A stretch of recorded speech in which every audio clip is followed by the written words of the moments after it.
Mahi is a political science PhD student enrolled at Syracuse University. She previously earned her master's in Pan-African Studies in 2021. Her research explored the 2019 Sudanese uprising and the fundamental role of women in liberation struggles with radical possibilities. Currently, her research includes African politics, social and women's movements, grassroots mobilization, modes of political organization, and transformational politics. Mahi was born in Ethiopia, lived in Malaysia. She's worked with multiple research institutions in Ethiopia. She spearheaded Lynn County's first expungement and resource clinic in Iowa. And she is currently a fellow board member with me at Global Pan-African Movement, the North American delegation, as well as a member of the Africa Initiative and vice president of the African Graduate Students Network at Syracuse University. So welcome, Mahi. And there we go. Successfully defended the dissertation. Congratulations right. And welcome. You. Okay, thank you, everybody. Thank you, Dr. Ball, for having me, and thank you so much, Renee, for inviting me. I hope you guys can hear me. Yes. Okay. Either I'm Jared, and you're going to have to help me pronounce your name, or we're going to do Dr. SEREKBERHAN. Okay, I haven't defended my dissertation yet. I'm over the comms. Oh, I thought you said you successfully defended. I thought that was the news. No, I defended my comprehensive exams. Well, congratulations. Okay. Well, congrats on that. All right. My bad, Mahi. I'm giving bad information on you. But my point is, just call me Jared. That was really my point. We don't need to do all of that. So, but congratulations. And all right. Please tell us about your work. I'm fascinated and impressed that you're already publishing with the legendary Dr. Horace Campbell. So you're well on your way. But I can pull up this article again if you want to walk us through it a little bit and tell us, please. Yeah. So currently, I think as Renee kind of started us off with, I did my master's thesis on the 2019 uprising. I finished up the thesis in 2021. So very much they were in a revolutionary process. We did not know where things were going. But essentially when I got into the PhD, I just continued because the revolution in Sudan is nothing like we've seen before, especially in terms of the position of women in the revolution and the kinds of cross-class, cross-identity alliances Sudanese people, working people have been able to build, I think is phenomenal and very much understudied or very much coalesced or collapsed with the term democracy, which I think they're reinventing democracy in ways that are actually, they're pioneers in many ways, in my opinion, because the forms of participation that emerged during this revolutionary process is really nothing we've seen and does not compare to the kind of electoral politics and associated to democracy as we know it, especially in mainstream language. And so we continued that process. And this article really comes out of at a point when on April 15, it's a counter-revolutionary process when the security apparatus, different branches of the security apparatus went to war with each other. And this really is a result of the different external forces supporting these different factions. And also it's a result of the inability of the security apparatus to control or constrain what was happening on the ground. Because the way that this resistance, whether it's the resistance committees or coalitions like the Tea Sellers Associations or the SPA, the Sudanese Professionals Associations, were brought together under a large umbrella, different professional working groups, and how these different groups were working together and kind of building, they're writing charters, they're talking about how the state is going to look after the revolution. And all of this was really the military or the different factions of the security apparatus were unable to contain any of this, and so I don't know if you guys want me to start off with a little bit about what happened since 2019 and the kind of interruptions, or you want me to follow the format in which that article was published. So which would be better? I mean, if our audience isn't, I would say. I was gonna say I'd start as if the audience knows nothing, because I think that's always the best way to start, is to give people the full history. It would definitely not be true for this audience, but you should assume it anyway, right? Because our audience knows everything, but just in case, our hosts don't always. So okay. So, I mean, Sudan generally has a very long history of organizing, and this stretches back as far back as like fighting Ottoman rule and colonization. And since the 1860s, there's been like different kinds of joint struggles among different groups happening. So their history of resistance, and especially labor organizing since the Gezira scheme, which is what the British kind of so in Khartoum is where the two Niles meet. The confluence of the Niles is in Khartoum. So as we know, waterways were central to trade routes. Waterways was central to moving raw materials. So Sudan has always had like a geostrategic position and a resource that's very, very important, water. And so there's been an attempt to create, actually the Gezira scheme is one of the largest agriculture schemes in the world under one administration. I don't think any other scheme has even topped that. So they've had that, and under that, you can imagine the kind of strong labor organizations that emerged with such an oppressive scheme that was run by the colonialists, the British, and essentially they used comprador Egyptians also because it was called the Anglo-Egyptian condominium. So since then, and the MAHDER movement that attempted to remove the Ottoman and the British in that region, we've seen strong movements, working people movements in Sudan. And so especially even after independence, which is 1956, this is the third time, 2019 is the third time the Sudanese people have been able to remove a military regime from power. So first was 1964, you had 1985, and then now you have 2019. So this Sudan also had one of the largest communist parties in the region. Has also had very strong labor movement among women, with the Sudanese Women's Union being one of the largest women's organizations as far back as the 1940s. And so they have that unique history of mobilization. But 2019 was very unique in that the kinds of forces, social forces that came to the forefront were very different. And so protests erupted everywhere. And after 4 months of like coordinated demonstrations since April 2019, Omar al-Bashir was removed from power, and then the military attempted to remain in power. And so this is very on brand for the military attempting to take over once the popular movement has removed the incumbent.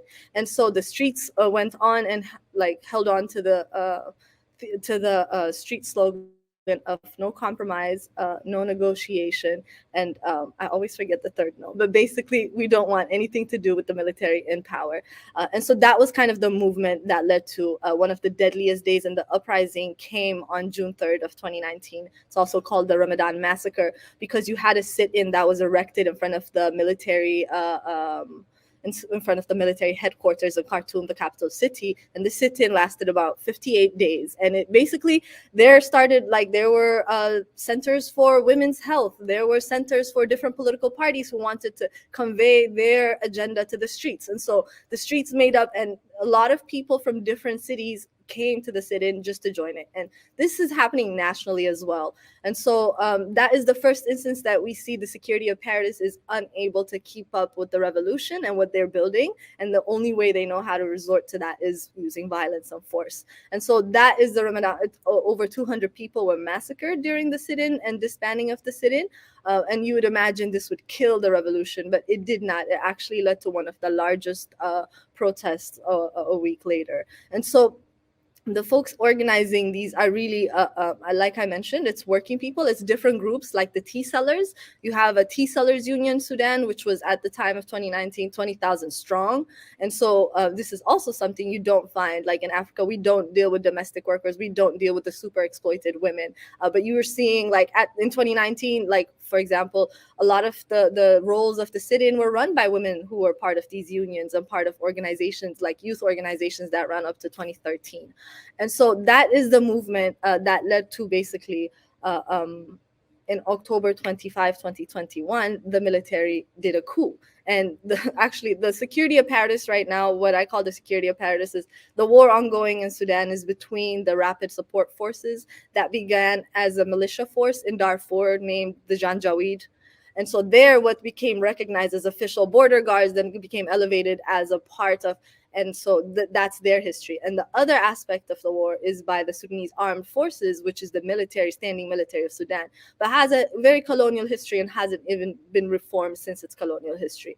And so these are the two forces. But October 21, 2021 is when these forces together like went ahead with the coup, a military coup that removed the civilian aspect of the transitional government that was put in place.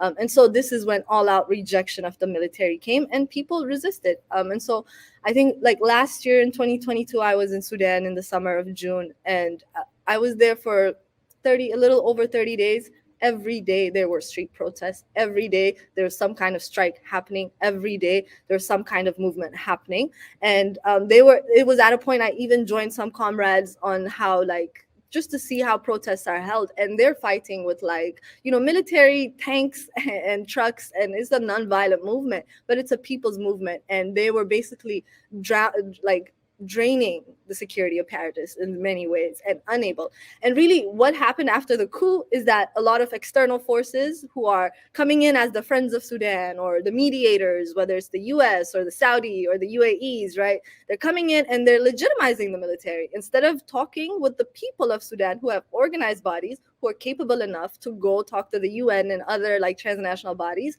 They kept on bringing back the military apparatus to the table. And so in that process is when you have the kind of the security apparatus are, it's a class struggle, because each of these different bodies also represent very different groups in the society. And so you're seeing a straining of their relationship because there's an understanding that like none of them can come out stronger out of this.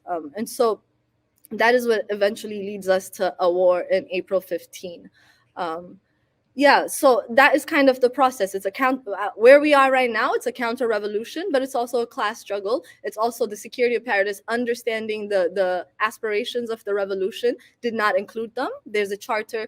Part of one of the strongest grassroots movements that emerged during this process is the neighborhood resistance committees. And these resistance committees essentially started in 2013, 2012.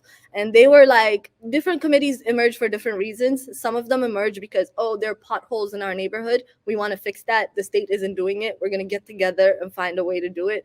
And some of them, you know, emerged because of the protest. And the Sudanese Professionals Association in 2019, when they kind of coordinated the different social groups, were like, encouraging the replication. And so I think by the midst of 2021, there was at least like 3,000 registered national resistance committees. And these are grassroots, like neighborhood level groups, young people that came together that are like, we care about this. We have we have the capabilities to do what we can, and we're going to envision it. And those bodies eventually created like a national, loosely coordinated body that eventually put out a charter. And this is right before the war broke out. They put out a charter. But of course, at the same time, the US and UAE and Saudi are working with the military and different political parties that the streets have rejected to put out an alternative charter that's going to be, and that charter essentially fails. That we see that because the war broke out. But they totally ignore this charter that talks about dismantling the systems of capitalist oppression in Sudan and renewing and creating a whole new kind of society. And they write it out, but essentially, like, right, nobody's listening to these bodies, and the war broke out. So let me just stop there, and like maybe I know I'm free to go, but like I want you guys to kind of help clarify, redirect. Right, and I thank you that's it's a lot of information, and you know, I'm sure there are people in the audience who know way more than I know, which is why you were my first phone call. So what right now, when you're looking at the conflict and what is happening right now, part of the reason that I called you, and when we talked yesterday, I explained that I feel like there are all these separate things happening all over the world, and people are just not really fully aware of all the different things that are happening. So can you talk about the current state in Sudan? Like, what is happening to the Sudanese people? Like, what is the current status of what's happening there and the effect that it's having on the regular working people and the citizens of the Sudan? Okay, so essentially war broke out in the capital city. So you can imagine like any capital city, like a full out like armed struggle, like from the militias and the military is breaking out. So the destruction is heavy, like heavy in a sense, like Khartoum has ceased to exist as we used to know it, right? And most of these, when Khartoum was seized, the RSF, the militia forces, were capturing hospitals. They were capturing, because the army is bombing, is carpet bombing. And so the militias, they have ground, they're on the ground. And so their way of cover is going into people's houses, going into these areas that the army is unlikely to bomb. But of course, the army just continues to bomb because none of these forces are necessarily really taking care of the people or fighting on behalf of the people. And so since I had I knew you were going to ask me a question like this, I just pulled out, maybe because everybody knows the UN, everybody knows like the Undersecretary General Martin Griffith, and like this is a quote for him. He said, "Half a year of war has plunged Sudan into one of the worst humanitarian nightmares in recent history." In the capital city, almost all hospitals have ceased to function at full capacity. There is almost no medicine, and if there is, it's like triple, quadruple the price that it's being sold. The infrastructure is devastated. There's so many videos. It's heartbreaking to see what has been done in just 6 months.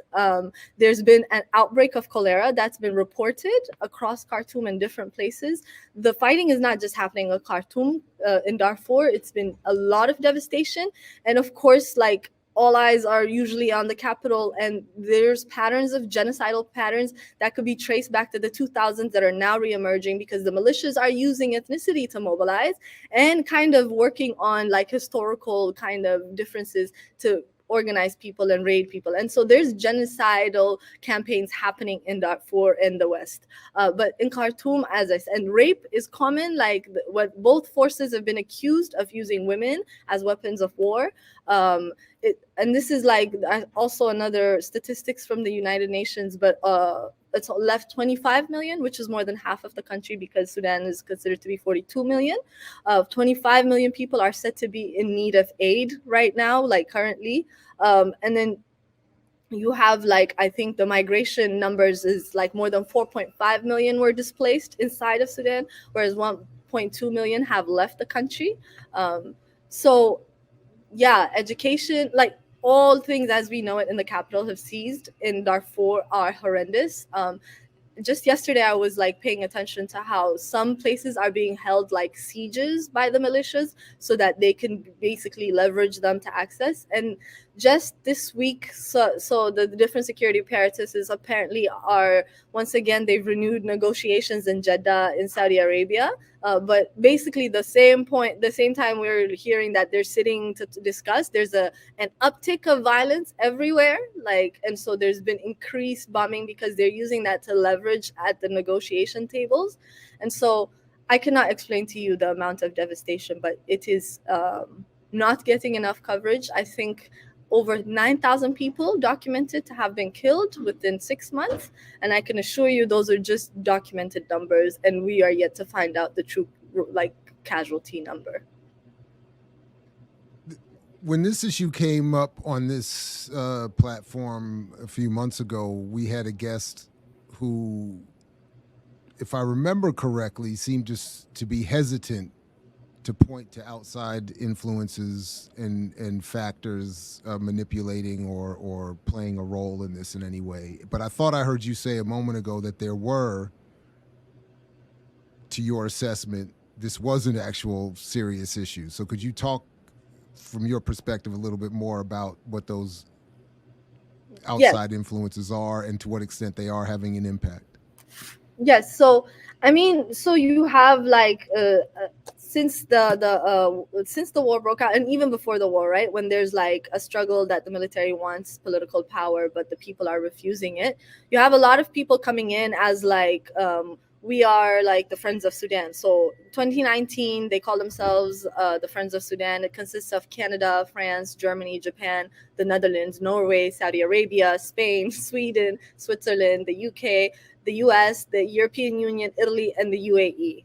So all of these forces. So you should be good with all those friends. Yes. What? Precisely. Problem solved. Precisely. And so these are the different forces pulling and pushing in different ways at the negotiating table. Basically, the streets have completely rejected the military. They said, we want no partnership, no negotiation, no kind of discussions about having any kind of military presence in power, because it's historically, they've seen what's happened, right? Because the military regimes have taken over, said they will eventually transition, and became brutally oppressive. And so there's that like rejection. But here you come, Friends of Sudan, completely legitimizing these forces. I mean, they're committing massacres, and they're being it's acceptable that they're going to negotiate. So Sudanese people were being forced to negotiate with people who are killing them daily. And so there is that like legitimation process that these countries have the power and force and the institutions to do. Like, right, the UN like came in on behalf of UNITAMS, like the specific UN mission to Sudan, once again legitimizing the same forces that are doing the oppression. There's an effort like to basically trace and study the corruption in the military and how capital works and the relationship the military has with outside forces. And so you guys, like, it's important to understand the Sudanese military has also been mercenary for a long, long time historically, but even in this current moment, the wars being fought in Saudi, the wars being fought by Saudi in the UAE and Yemen, a lot of Sudanese people were literally, like, we call it migrant export labor. So it was the Sudanese fighting front. And there's so many horrendous stories about how they were being used as cannon fodder. They weren't being paid for these things, but that's what's been happening, right? And so organizations like the Rapid Support Forces have also been able to kind of create their own channels of relations with countries like the UAE and Saudi, because they're like exporting militia forces to these countries. And so there's an interest from different factions to keep these, and also important to know that these militia forces used to control much of the gold mines in Darfur. And so you also know, like, whether it's stories of like, oh, Wagner is in in Darfur, it's true, that is happening. But Blackwater was also in Darfur in 2000, illegally. They have cases against them too. And so you're looking at, like, this country has had oil before the secession of South Sudan. This country has had gold, like gold in pounds is like being mined from this country.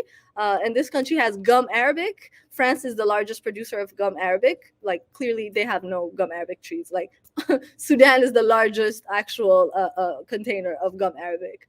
And so there are many interests and there are many links, and there's enough information out there linking even specific US companies that do business with the military companies. And in that, they're basically financing them. And you have things like, for example, the European Union donated money because it didn't want Africans to come to its borders. And that money went to the Rapid Support Forces, because they became border guards. And so these guys were paid to keep Africans contained in that place. And so all of this, like, despite, like, maybe we will never find the link of like, the US gave but indirectly it's happening. The Sudanese people would have taken care of Bashir, his regime. The fact that the military is still around, the fact that they're still legitimate in the eyes of the world, it has everything to do with external forces and very little to do with internal forces. Of course, there are internal forces that back each side. I cannot refuse that, but they are very, very minor considering the majority who has created organizations and systems and structures to fight what they've been able to do. So yeah. It's like utter bullshit that the external powers did not have an influence. And actually, we would never have had, if they had accepted the charter that the people built, and they attempted, if these Friends of Sudan put their power behind this charter, the charter has a strict outline of what is next, right? Like, what can come next? What kind of bodies do we need to form? How are these bodies going to function? How can they be democratic? How can they be represented? There is a whole 50-page charter out there. But they refused to do that. In fact, what they did is fund and support and amplify an alternative charter that we knew was going to fail from the start. And in the end, as always, it's about refusing to give the power to the people on the ground, who would then have the audacity to utilize their own resources and to work together to build their communities and to build their spaces and to actually use the resources that are available within that country to build their own things, right? To fix their own streets and to create their own exports. And it's always about trying to maintain the power and the money from outside of that country and failing to allow the people within that country to have any kind of self-determination and the ability to self-sustain. 100%. 100%. And Sudan borders 9 different African countries, right? Like, now that South Sudan has its independence in 2011. 9 countries. If you have a revolutionary movement that is saying we want to transform our economy, we want to transform the way we do governance and politics, that is a huge threat. Sudan borders like Ethiopia, the second largest country in Africa. That is a huge threat. It borders Eritrea, one of the most, like, in structure at least, anti-imperialist countries.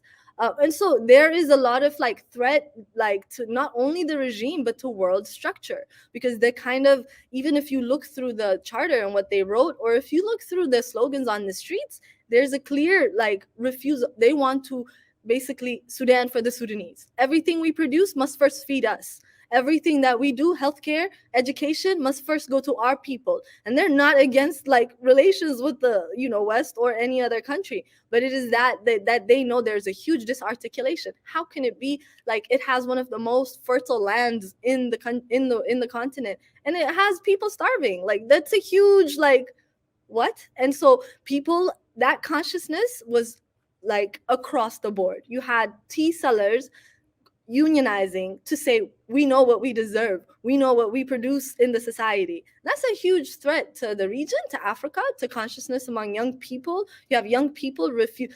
I remember, like, because one of the things while during the sit-in is that you know, Saudi and the UAE were like, we're going to give 300 million to the transitional government, which the military was part of. Like, we want to support them and stuff. And at the sitting chants were like, we don't want your money. We would rather eat falafel. We would rather starve.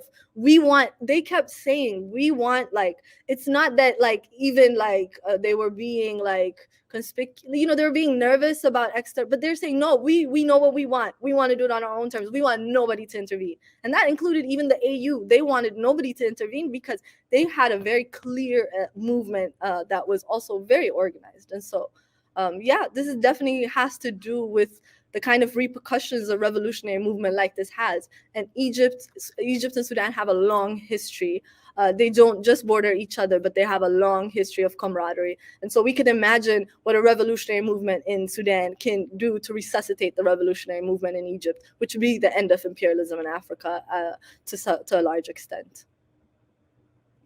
So as we unfortunately have to get ready to wrap up here, I did just want to invite you to conclude with the way your article with Professor Campbell concludes. You both say something to the effect that both sides are prepared to fight to one another to the death, and that the solution is in some sort of trick bag, if I may say, between Russia on one hand, Egypt on another, and then you have a statement here where you're saying progressives internationally must transcend the propaganda war of the bourgeois forces who are quaking at the prospect of this counter-revolution ensnaring millions of Egyptians who can take courage from Sudan in their leaders, if their leaders continue in the alliance with Israel against the Palestinian people. I know I've invited a lot there just in the way you all conclude, and we've skipped a number of steps, but if you could speak to where you see the Sudanese people sort of caught between and what you would like to see the world do in response in solidarity. Mm-hmm. Yeah, I mean, I guess like that conclusion really is us attempting to tie in the Abraham Accords and the attempt to legitimize and normalize ties with Israel. And Sudan had actually been one of the signatories, to which the street, of course, protested against. But it's to show that the imperial forces are aligned. There are forces that we can identify as the enemies of the people, including the regime in Egypt. And it's like, so I guess where we're leading up to is that the Sudanese revolution, another layer of why it is so important is because it's against religious fundamentalism. And so the Sudanese people, a majority Muslim country, they do not want religious fundamentalism. They do not want Sharia law as a way of governing the law. And so that kind of consciousness, what they're prioritizing above everything is not a section of the society, but all of the society. And so that is a huge threat that then can activate the Egyptian youth and the Egyptian people, the largest population on the continent, that can possibly, if there's a revolution there, basically change the relations of Palestine Rafah border, all of that, the order that basically allows what the Zionist entity right now to do what it's doing will be completely challenged. And so we are looking at how the world can be transformed if we are all in support of the Sudanese revolution, or at least the most progressive elements of the Sudanese revolution, which have been clear. Right on. Well, Renee, I don't appreciate you bringing these kind of reprobates and backwards thinkers around these parts, but you know, in these YouTube streets, you know, listen, Mahi is. I so appreciate that you made the time, and at the last minute with me calling you on the night before, like, what you doing tomorrow? But I felt like we needed a voice of someone who was fully versed on what was happening to bring the full story to the forefront, and to get, you know, I said it before you came on, like this idea of the empire and imperialism and how many threads and fingers it is spread so far and so wide. And while people are focused on one thing, I think we're really missing that if all of these forces really, if you really stop and look at what's happening, it's the same group, right? It's the same people that are poking holes all over the world and creating this type of confusion. And once people are very clear on what the problem is, then you can deal with the problem. But right now, people they misunderstand what the problem is. They don't understand that it's imperialism, that it's empire, it's capitalism. They're missing that core thing. And I so appreciate that you jumped on. Thank you very much. Thank you. Yes, indeed. Thank you very much. And good luck going forward. Congratulations on this last step. Good luck on the next one. And please come back quickly. And I'm always here. Thanks, Mahi. Excellent. Thank you very much. Peace. Take care.